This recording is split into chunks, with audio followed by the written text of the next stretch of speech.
Alright guys, welcome back to a new video. So sorry for the delays, I haven't been feeling that well over the last like 1.5 weeks or the last 2 weeks or so I haven't been posting any more videos. So finally on this one we will be taking a more in-depth look at the X570 DARK, so the first AMD motherboard from EVGA. I know it's very late in the game as we already have Z690 already out on the market and many people are more interested in that platform over the relatively old X570 and the current Ryzen 5000 series CPUs from AMD. But anyways, it's still very good that EVGA actually released this board and decided to make an option on the AMD platform as well. So on this one, let's see how I can actually overclock this 5950X 16-core CPU on this particular motherboard. So this is the highest end option from the current lineup from AMD. So 16 cores is still the highest one. If you need more, like higher core count, you need to look at the Threadripper options. And let's see how far we can actually overclock dual rank memories. So we already know that the single rank sticks are doing very good. I was even able to post like 5000 relatively easy on the 5600X, and I think this CPU was at least 4800 or so, but it was very easy. It was much easier to post and boot very high memory frequency on this board over the B550 UniFi X from MSI, at least on my experience. The B550 UniFi X was very good overall, especially on LN2, but on memory I was doing better with the DARK. Now when it comes to dual rank sticks, I have two options. I have multiple Samsung BDI dual rank memory kits over here, and thanks to Solidtown once again from IO Tech, I have one kit of SK Hynix dual rank memory sticks. So these are 2x16 gigabytes, but they are SK Hynix memory chips, so not Samsung BDI. Timing wise, these are worse, so the overall performance is much worse on these sticks compared to Samsung BDI, but these can do a bit higher memory frequency overall. So let's see how we can actually run these. I already posted some settings so we can actually see if these are even remotely stable. The BIOS layout is pretty much the same as on pretty much all of the latest DARK motherboards from EVGA. So starting since Z390 DARK, SR3 DARK, Z490 DARK Kimpin, Z590 DARK, and so on. So we can edit the setup by selecting the advanced configuration. I already loaded some settings, so I loaded the 4266A2 dual rank 16-18-18 Kimpin daily profile. So yet again we have some multiple daily profiles from Kimpin, not at least none from me on this BIOS. This is quite an early BIOS, but doesn't really matter. So I loaded up. So when you first turn on this board, what I noticed with this board is that it actually loads very high VCore out of the box, and that was a minus, especially with the 16-core CPU, as it really runs hot. So you really have to pay attention to the overall temperatures if you run some of these higher core count options. So currently I loaded 45 on the CPU, quite high F-clock of 1800, but with 1.25 volts on the VCore. So let's just go through these settings very quickly. So keep extreme voltage mode and LN2 mode disabled unless you go well below zero, like on LN2 temperatures and so on. For dry ice, you generally don't even need LN2 mode. You need extreme voltage mode enabled, even on air or water cooling if you do very high memory testing and you need higher DRAM voltage than 1.6 volts. 1.25 on the VCore and plus 25% V-droop option, 800 kilohertz on the VCore PWM frequency, 1.15 on the SoC, and 1.1 to 1.15 on these three options over here. These do generally help the IMC a little bit, not dramatically, but a little bit. And then rest can be left at auto, nothing really special over here. Memory 4400, 1.5 volts, and just XMP level settings for starters. Based on the previous experience, I wasn't doing really well at all with dual rank sticks on the other motherboard models, so I was struggling like with the impact, with the B550 Unify X, I was struggling or hitting a wall at around like 4133 to 4200, but it's pretty much an IMC limit with these Vermeer CPUs, so they just cannot overclock dual rank memory sticks that well. And actually for performance you don't need dual rank memory sticks. You only need dual rank if you need the higher capacity. I know many of you will need the higher capacity, like if you do any kind of video rendering and so on, you generally want 32 gigabytes of memory instead of 16 gigabytes. So that's the main reason why. But from performance perspective, single rank and dual rank sticks, they do have pretty much the same performance on this particular platform. That's why we always use single rank sticks on this platform. So with single rank, good single rank BDI, you can do like 4800 plus. I was even able to post and boot 5 gigahertz on this board, and that was very nice result if you ask me. When it comes to the advanced options, you generally want to disable the TFC state. It did help the stability a little bit in my case, but nothing really special over here. Like you may not need all of these options like the no execute page protection and so on, but generally you may just the only thing you may want to try is the DFC state. The board has two very small fans on the VRM heatsink, and they are very loud when you clear the CMOS and turn on the board for the first time. So if they are too loud for you, you can lower their speed with these options over here. So that's pretty much it. You don't have to touch any of these other settings. Of course, if you are running one of the latest graphics cards like RTX 3090, you need to enable resizable bar support and above 4G decoding if you want to run resizable bar for the graphics card, and it does help performance. So you definitely should. So let's try these 4400 1.5 volts. Is it even remotely stable, and see how this board actually performs. So I'll just use the boot override option, as I've already saved and posted these settings. Oh yeah, I need to run it once again due to the C state. Okay, so it was very easy to post and boot these settings into the operating system. So 4.5 on the CPU, 5950X, memory 32 gigabytes, 4400, 19, 26, 46 command rate 2. So quite basic XMP level timings for SK Hynix. And let's try to run, let's run R15 first. Do we crash straight away? I don't remember how well the CPU can actually overclock on water. So, but of course you want to use R20 nowadays pretty much. But let's run R15 first, as it's easier. And yeah, this is the biggest annoying part about AMD CPUs, that the CPUs don't have very good temperature measurement, so you only get one reading, and I think it's the package temperature, so the same as the hardest core probably. So 1.25. We have some groups, so we need to set this to 10%.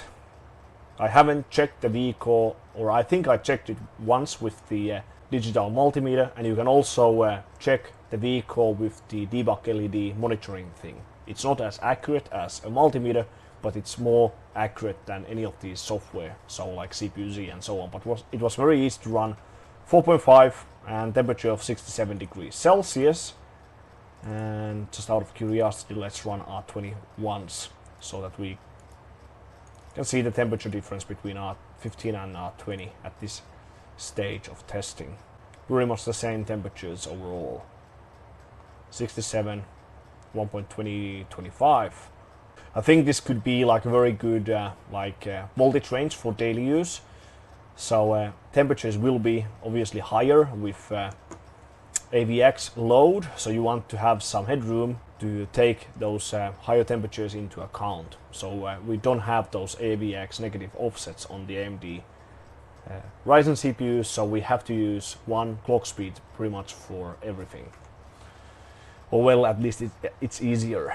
Now let's run the memories later. It's lagging a little bit, so let's We can use the EVGA X1. It's much better than the first revisions of this particular software that we had with the X299 DARK. So nowadays the Elite X1 is actually very, very good.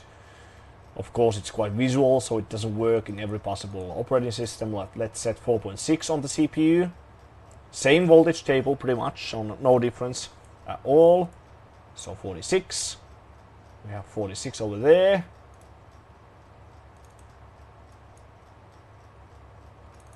We can run R15 again, as it was pretty much the same, temperature wise. So are we still stable or do we crash? Generally, these AMD CPUs, they just give you like well, not blue screen, like a black screen and instant reset if they fail. So 5120, scaling quite nicely, the performance I mean. So let's put 4.7, this should crash now I think. 4.7 is quite tough. So 4691.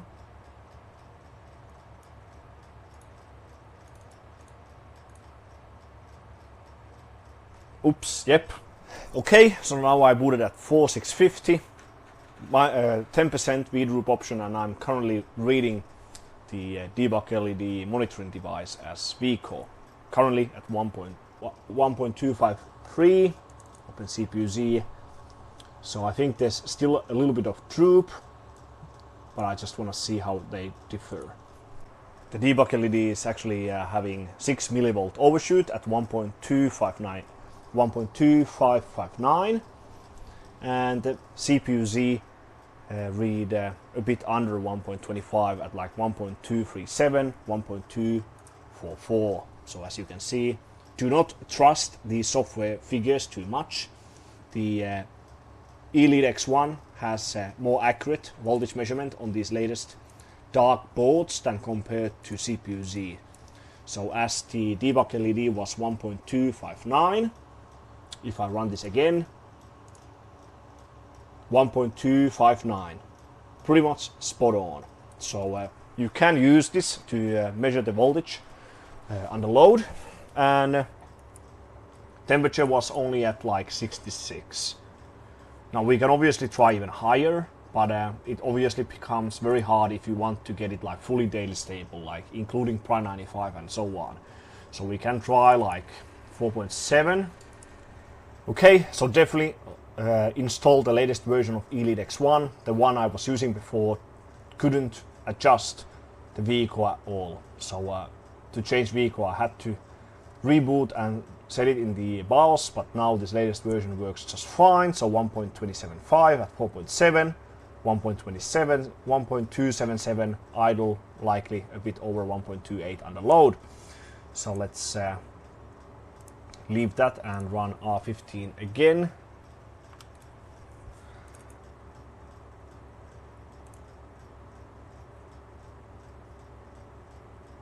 Temperature should be pretty much the same, 1.282, just like what we thought, and yeah, only 69. So no big difference whatsoever in the temperatures. But of course, we only increased 50 megahertz. So let's go 4750. I'll close this. This might crash though. So 4750. Yep, closed though. Okay, so 4.8 passed with 1.4 volts, way too warm temperatures already, so this is not something we could try to aim for like daily stability. So for daily use I would go back to at least like 4.7, maybe 4.65 and test long duration run in Prime 95. But just out of interest, before we wrap this CPU part up, let's run R20. I was looking at some of the water top scores in hardware bot for this CPU. There are some CPUs at 4.8, 4.9 with a maximum temperature of 71 degrees or so. So this is definitely not the best 5950X, but it's not the worst either. But I think this would have to be at least like 100 megahertz more with these same like voltages overall. So like a very good one would be at least like 1 bin higher. Let's run R20. Should be similar temperature wise. It's 92.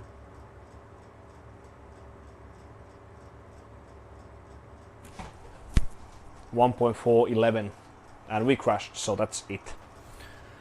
Okay, so this CPU definitely heats up in Pro 95. So when I was trying, need to remember that these CPUs don't support AVX 512. So that's the absolute heat monstrosity that's present on some of the newer Intel CPUs like the W3175X and newer ones. So this does support AVX1 and AVX2. They aren't as tough as AVX 512, but just let me show you. So let's open up Pro 95. Let's put small FFT and let's run without any AVX first, so you can get some idea on the temperatures of this test. Small FFT.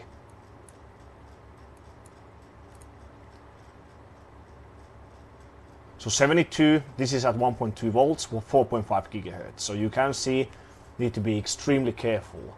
I went straight for 1.3 volts, 4.7, 4.65 gigahertz, and it went like 108 degrees Celsius. And very quick failure, as you can imagine. So let's actually put now, let's stop this, torture test, small FFT, and let's only run AVX 1. So that's like a 10 degree increase over there.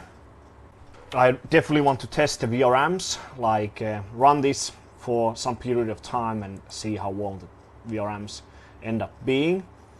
Let's close this again and torture test, small FFT, and now with AVX1 and AVX2. Do we crash straight away, or can we see like how high does it go? But it should be like 90 to 95 degrees Celsius. So 87. So this is definitely warm. So it's 2311. I'll let this to run for like 30 minutes if it's stable enough, and let's see how warm the VRM temperatures look like after that period of time. So we'll see. But yeah, so definitely be cautious with the temperatures if you run some of these higher core counts. As I told you, if you go straight for 1.3 volts and so on, you'll go well above 100 degrees Celsius, and that's dangerous in the long run.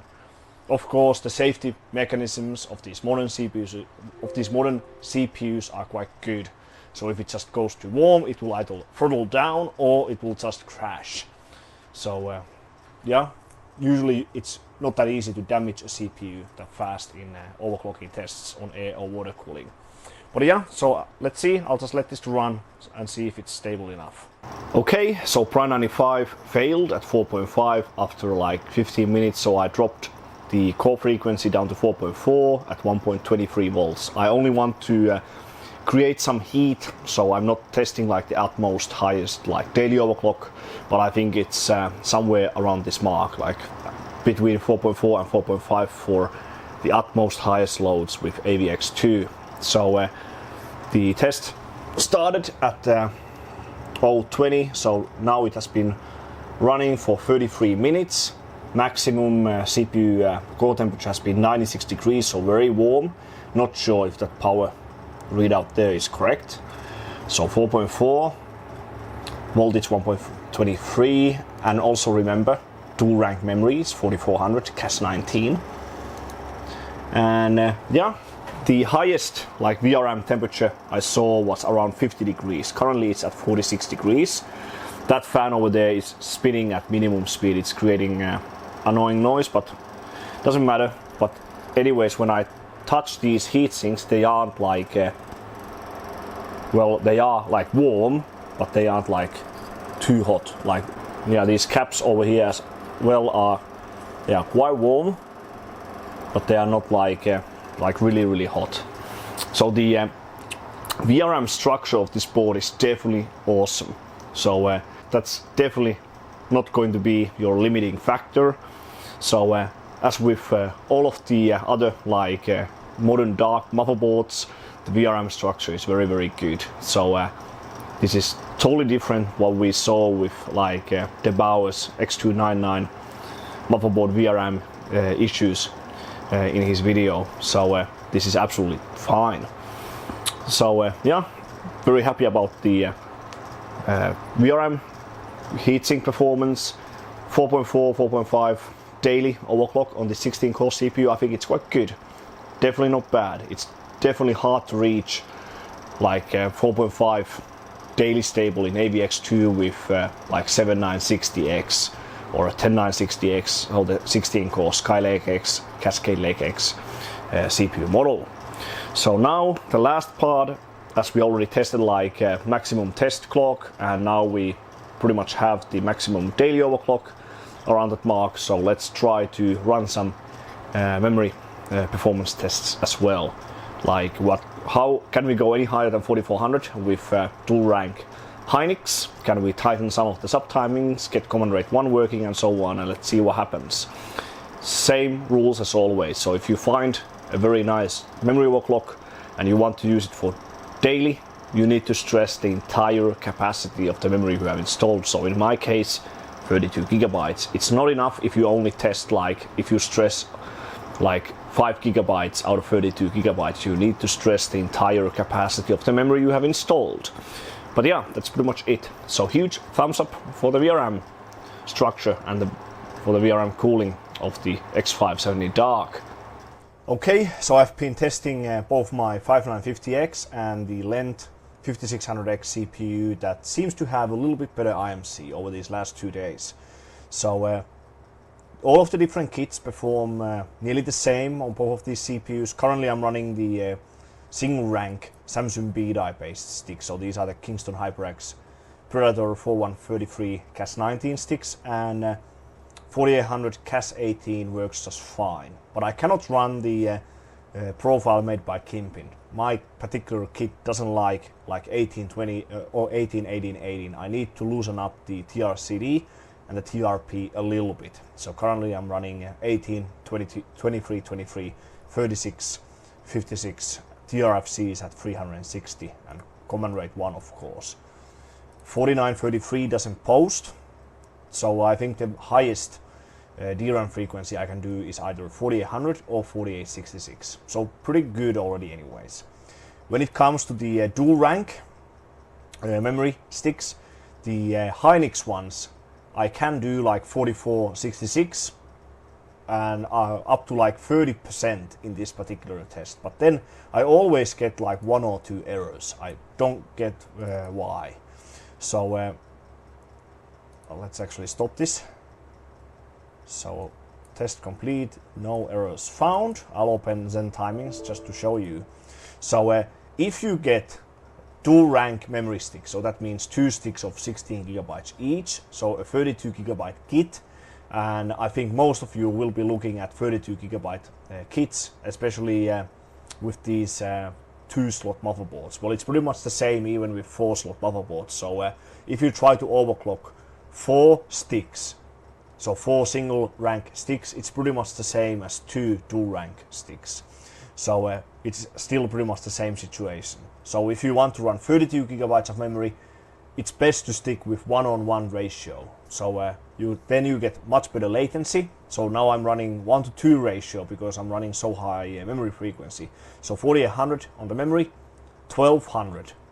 So 2400, 1200, 1200 on the IMC. So if you aim for 1:1 ratio, so that means memory frequency is between like 3400 up to like 4000. If you want to run 4000 on the memory, it needs very high F clock, and many CPUs cannot do too high F clock for daily use. So you need like F clock of 2000 for 4000 memory frequencies. Now, as I already said earlier in this video, with these AMD CPUs currently, dual-sided memory doesn't have the same performance advantage like on Intel. So if you only need the higher capacity, then you should go for 32 gigabytes of memory. But 32 gigabytes of memory or dual rank sticks as in itself, they don't give you the same performance benefit as on the latest Intel platforms. But anyways, so this is quite good. So the situation is pretty much the same with both of these CPUs. So I might still try 4866, but if it's a no-go, I will just aim for the dual rank kit result. And if you go for 1-on-1 ratio with dual ranks, Samsung BDI will be better than Hynix. The only advantage of Hynix ICs is that they can do a bit higher memory frequency. And if you run 1-on-1 ratio, you are frequency limited somewhere around like 37, 33 up to 4000 plus. At that frequency level, SK Hynix doesn't give you any like advantage over Samsung BDI, and Samsung BDI can do much better timing table at that frequency level than SK Hynix. So that's pretty much the whole thing wrapped up quickly. But yeah, so pretty good. Most of the subtiming still at auto, but it's quite picky. So I'll try to get this integrated in the BIOS. So this one will be for sure better for most of you than the current profile made by Kimpin. At least it doesn't work with my good kits. So if it doesn't work for me, then it's pretty much 95% likely that it will not work for the vast majority of you guys. So yeah, that's pretty much it. So I'll get back to you with the dual rank result, and then we can just wrap up this whole video. Okay, so this one will be probably the most interesting part of the whole testing. So currently I'm running 2 sticks of dual rank Samsung BDI, so 2 sticks of G-Skill Ripjaws 5, 4266X17, so 32 gigabytes of memory in total. Just passed AGI Memtest Pro, so pretty much full capacity, just around 1 gigabyte left, just in case something happens, as I don't have page file enabled in this system. So let's open up CPU-Z. So the AMD platform has one limitation as well, so you cannot run odd cache latencies. So currently I'm running 4000 on the memory, so 2000 over here. So DDR means double data rate, so 2000 times 2 is 4000 mega transfers per second, and 16, 16, 16, 32, 56 command rate 1. You cannot set cache latency of 15, so you cannot set like 15, 15, 15. You need to use even values on the cache latency. So you can do like 14, 14, 14, or 16, 16, 16, or 16, 15, 15. I tried 14, 14, 14, but it fails quite quickly in the AGI Memtest. Of course, it's fully stable in Geekbench and so on, but it fails AGI Memtest. And we want to be fully stable in AGI Memtest so that we know that the whole capacity of memory that we are running has been fully stress tested. So now we can just stop this one. So test complete, no errors, and let's save up a screenshot. So as I said earlier, to be able to run 1-on-1 ratio, so as you can see, we are running the same value on the DRAM frequency over here as on the Encore frequency. So on this platform, the Encore frequency stands for the frequency of the integrated memory controller. So to be able to run 1-on-1 ratio over here, you need to set the F clock at the same value as this one over here. So if you want to run memories at 4000 1-on-1, you need to set the F clock at 2000. If you want to run memories at 3733, you need to set the F clock at 1866. So I'm sure you get the idea. So let's put mainboard and then the CPU part, and let's open Zen timings. So you can so that you can see the rest of the settings. The subtimings, I actually passed this once already. 4066 is the maximum this one can do, as the maximum F clock I have been able to do with this particular CPU is 2033. But the problem about very high F clock speeds is the SoC voltage requirement. So I'm already running the SoC voltage a bit over 1.2 volts, and you don't want to go too high on this for daily use on air or water cooling. So that's the biggest limiting factor. So we could even run like 4133 1-on-1 ratio if we could get the F clock to 2066. So you can see here the M clock is the DRAM frequency, F clock is F clock, and U clock is the memory controller frequency, so this one over here. timing table is quite good. TRFC 360, 4 active window of 23, cache write latency of 14, TRTP 6. So the whole timing table is actually quite good. It's mostly based on the Kingpin's current daily profile, but I will send this to the guys over at EVGA, so this particular timing table and frequency should be integrated in the BIOS for later use. So for me, the Kingpin's profiles, the daily profiles haven't been that good, so these should be a lot better overall. But yeah, so let's save this, and just for comparison now, let's run the AGI, not AGI memory test, the AIDA64 memory test, cache and memory test. So we have, I ran it once with the SK Hynix at 4466, but this was obviously with 1:2 ratio over here. So you can see 2228.8 on DRAM frequency, 1114.4 on the Encore frequency, so half of the DRAM frequency.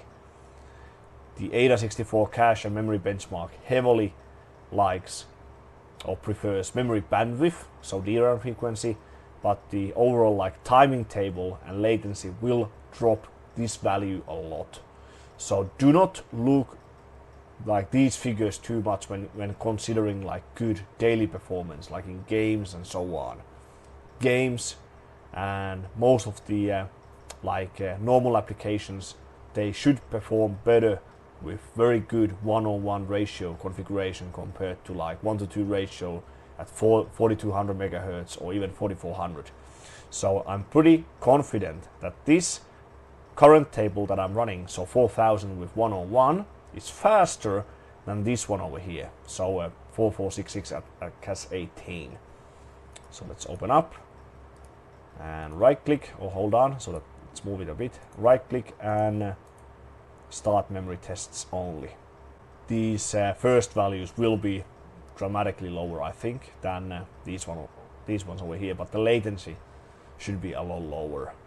Read, yeah, around 7000 less than over here. Write speed is very, very slow, but that's quite expected. But again, do not look at these values too deeply. When you confirm the real performance in some real world test or some other test, it usually prefers very low latency value. So the most important value in the whole AIDA64 cache and memory benchmark is the latency. So we got a result of 53.6. I've seen better with this particular setting, so I think the best one I saw was 51.9. So over 10 nanoseconds faster anyways than this result over here. So 10 nanosecond improvement on the latency part is huge. That's pretty much the end of this video. So now we have tested the CPU overclocking capabilities of this board, both 5950X and the 5600X. We have tested the VRM temperatures with the 16 core model after a relatively long duration in Pro 95 with AVX2 instruction sets being used, and now we have tested the memory overclocking capabilities as well, both single rank and dual rank. So pretty good. So if you are looking at this particular motherboard, I'm still very happy that they actually introduced this board, the first ever AMD motherboard from EVGA. If you get this board, I really recommend you get 32 gigabytes of memory, so 2x16. 2x16 is a lot better for like daily use, so you have larger amount of memory available. For performance testing, if you do like overclocking or benchmarking, for that purpose you need single rank sticks. As I already said, on AMD platform, dual ranks don't have the same performance advantage as on the latest Intel platforms. So for like benchmarking purposes, you need 2x8. So that you can run like 4800, even 5000 megahertz on the memory with very good timings. You cannot do such settings with dual rank sticks. So for overclocking, performance testing, get single rank. For daily use, dual ranks are better. And it should be the same situation. So if you even have, let's say, like a 4-slot motherboard, running 4 sticks of single rank memory is pretty much the same thing as 2 dual rank sticks. So even if you get like a 4-slot motherboard and 4 memory sticks of single-sided memory, you will be pretty much the same, like you will be as limited as what I've seen over here with all of these boards, like the Dark, the Impact and the B550 Unify X. But yeah, so hopefully you like to see this video. This one should be a very in-depth like look at the board itself, like the BIOS overview and how it can overclock different aspects of the system. So definitely give me a thumbs up and subscribe to my channel, and check out my Patreon page as well. So you can join my Patreon Discord channel if you want to contact me personally. And yeah, hopefully you enjoyed the video, and thanks for watching one of my videos once again, and I will see you on the next one. Ooh, 52.9.